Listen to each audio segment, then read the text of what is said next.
Nous venons d'entendre plusieurs scènes présentant des points en commun. Elles appartiennent au monde du vivant. Elles sont la scène de nombreux bruits produits par des animaux très divers. Profitons-en pour donner une brève explication du premier mot-clé.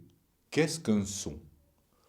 En première approche, un son est une onde acoustique se propageant dans un milieu matériel, l'air, l'eau, la terre, et produisant un ébranlement de ces particules qui se mettent à osciller autour de leur point d'équilibre avant de retrouver leur position initiale.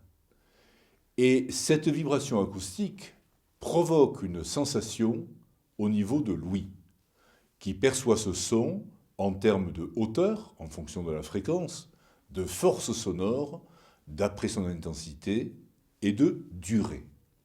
Quant au bruit, disons pour le moment que ce sont des vibrations sonores complexes qui ne sont ni de la parole, ni de l'acoustique, ni des cris d'animaux.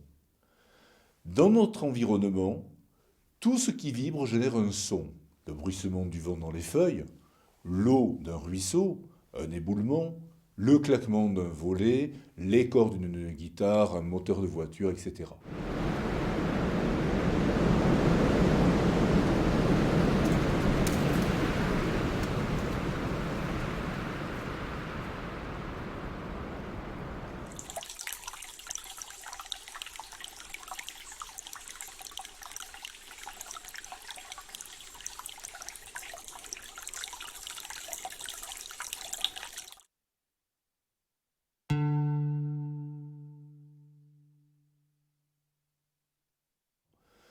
La propagation des sons est différente en fonction du milieu.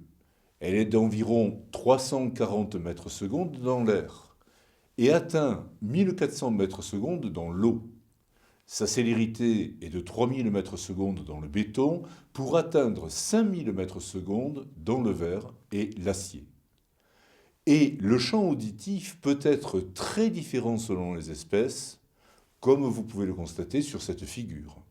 Tous ces sons, tous ces bruits, tout ce vacarme produit dans la nature, loin de l'homme, correspondent-ils à un vague tintamarre complètement aléatoire et désorganisé, ou bien la nature, ou mieux encore le monde du vivant, est-il également concerné par la communication? La réponse est oui. Dans le monde du vivant, la communication est omniprésente, elle est essentielle.